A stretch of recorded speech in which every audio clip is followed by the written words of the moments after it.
Okay, so we are in the dining room. As you can see, first thing we notice is the floor. This floor is pretty worn out, so probably we're look at doing a new wood floor because this one is not salvageable. As you can see, there's quite a few worn boards there, so I would look at doing a new hardwood floor here. Okay, so we got the living. This is the dining. Again, we see the wood windows.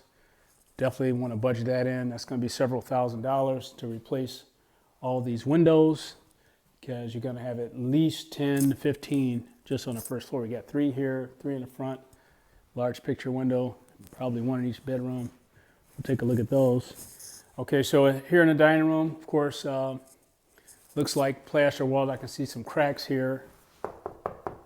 When it sounds hard like that, that's definitely plaster. So not necessarily you have to gut the walls out, but if you're going to be putting in new electrical, it might be a good idea, especially if it's bad. So when I look at these outlets, I notice that they're not grounded outlets. Definitely want to put grounded outlets, and we don't know if that if the wire is a coax, not a coax, but BX wire, or if it's in conduit. So we definitely want to replace any BX wire with conduit. That's a code in Chicago. Okay, so we got a thermostat here. That means that we do have ductwork. That's one of the quick things you want to notice. You got a big return here. Probably want to replace that because this thing is actually kind of dangerous because people can step on that and break it. It's only made out of wood. But the good thing is that there are ducts in the house, okay? So let's go take a look at the first bedroom, bedroom number 1. You got a window, that's good. Got a closet there, that's great. We don't know if the electrical is on in here, but it doesn't look like it. And of course, when you look at this, that tells you right there that you're gonna be needing to replace or install some new electrical. Let's get some light on that so we can see it. So you got an out. It's not even covered. The box is not even covered. So we definitely need to fix that. And I don't know what that pipe is, but it might be a water pipe. Who knows? So we'll look at that. So we got some damaged walls in here. So like I said, these are plaster walls.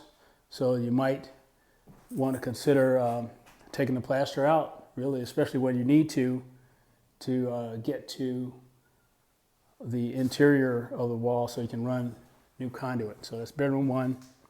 We got bedroom 2. We'll do the bathroom next. And here, okay, we want to look at the ceiling to see if you got any water damage, especially up there in the corners. That's where the gutters are, and sometimes the water can run back against the wall and create a little problem. But so far, it doesn't look too bad. But as we look on the outside, as I can remember, the roof was pretty damaged, so we need to do that. Here's another wood window. So like I said, this house will get all new double pane insulated windows, so you want to go ahead and just budget that right off the bat. You know you need that.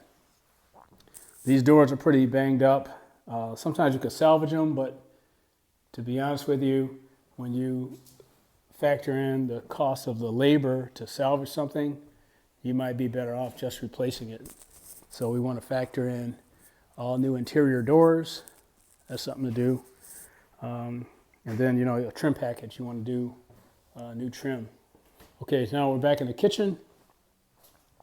Kitchen is okay. It's kind of small, but you want to notice here that you got your gas line here. That's where your range is. Okay, we got some water damage here. As you can see, you typically see this on the edges when you start to get a bad roof. So we already know the roof is going to be an issue. Okay, so here, I bet you that there's galvanized pipe under here. And if we go and look, oh, there's copper. So I'm shocked. That is a copper pipe, and you want to definitely look for that because your copper supply lines will run you several $1,000s. So it's definitely something you want to look at. You got cabinets here. Pretty bad location because right over this, if somebody's walking in, if you don't have anything under that, that's a problem right here with your somebody hitting their head here. So that's a problem. So I don't know. Overall, the kitchen is kind of small, but we won't rule it out. And you got a pantry here, which is a nice plus. I would probably keep that. And then what do we have back here? A little tiny room that could probably be a kid's room. It's an enclosed porch, but the good thing is that it does have a register here, which means it's heated. So that's a plus.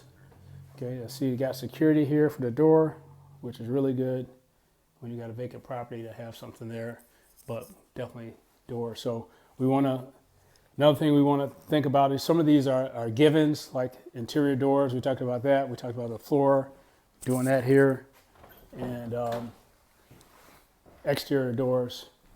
A good front door always makes, is a winner when you're trying to rehab a property. So I don't know what this guy's doing over here. It looked like he got a downspout going up over there. So all right. So let's seems like a pretty safe neighborhood. We didn't look at the bathroom yet, so let's do that real quick. So this walkthrough is only take like 15 minutes, but as you can see, we got water dripping right there. That's actually a weird place for a supply line. Usually it's on the end, but they got a register here, so you can see why they didn't run the tub against the wall.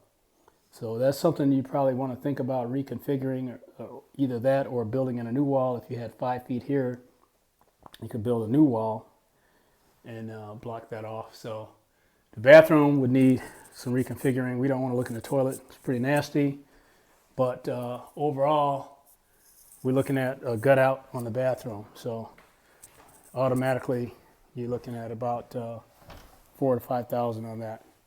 Okay, the basement is always kind of spooky going in the basement, but it is part of the walkthrough and it has to be done. So as we come down here, one thing you want to do is take a smell if you can deal with it, and notice that it actually doesn't smell too bad, which is a good sign. That means it's not getting much water. So what do we look for in the basement? Well, we want to look at the structure. Okay, we want to look at the existing mechanical system, and we want to look at the foundation. Look at your beam and columns. Okay, so one of the first things I notice here, and I'm looking at this, looks like we got termites. Yes, that is termite, because if you got something that looks like rotten wood and it's above the floor line, more than likely that's termites, because you don't have water up here. At least you shouldn't. And this column is a temporary column. It's what they call a steel pipe lally column. That's a temporary column, and they got it there for a reason. And now we know why we had that dip upstairs, because this is as you first come in, the entry door. When you come in, there was a little dip, and what do you know? We see termites here. So that's a breach in the structure, that we want to see. I mean, we don't want to see it, but it is what it is. And a lot of this is covered up with paneling, so we're not able to see the columns. So that could be a problem. We could deal with it. There's a way to deal with it, but then maybe, depending on the extent of the rehab that you're willing to take on, maybe it's not that good to deal with it. Maybe you want to pass. So what are some of the other things? We look at the joists, see if they got any fire damage. These look like 2x10s. So is it salvageable? Yes. We can take all this out and inspect it, and then we can determine what to do now. As I'm looking up here, I see a lot of galvanized pipe.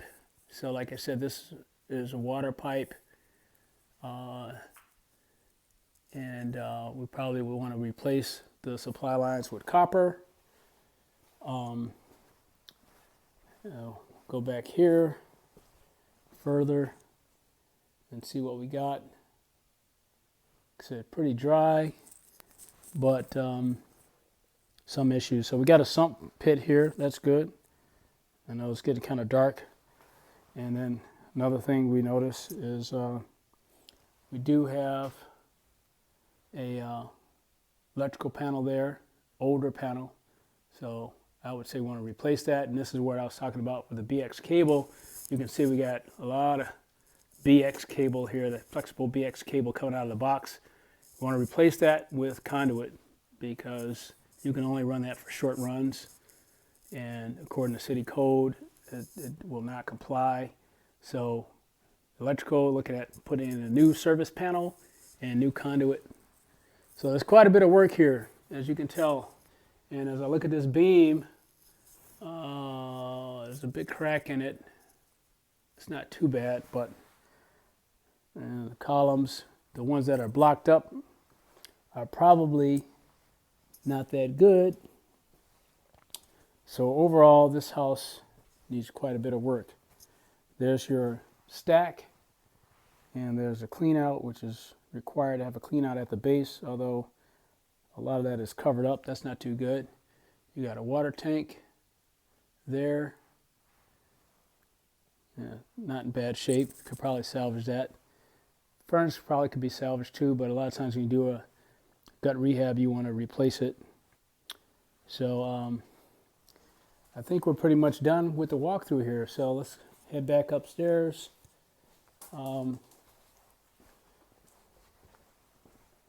Nice open basement. You can do a lot with this. But I think this house will need some work with the structure and some reconfiguration overall.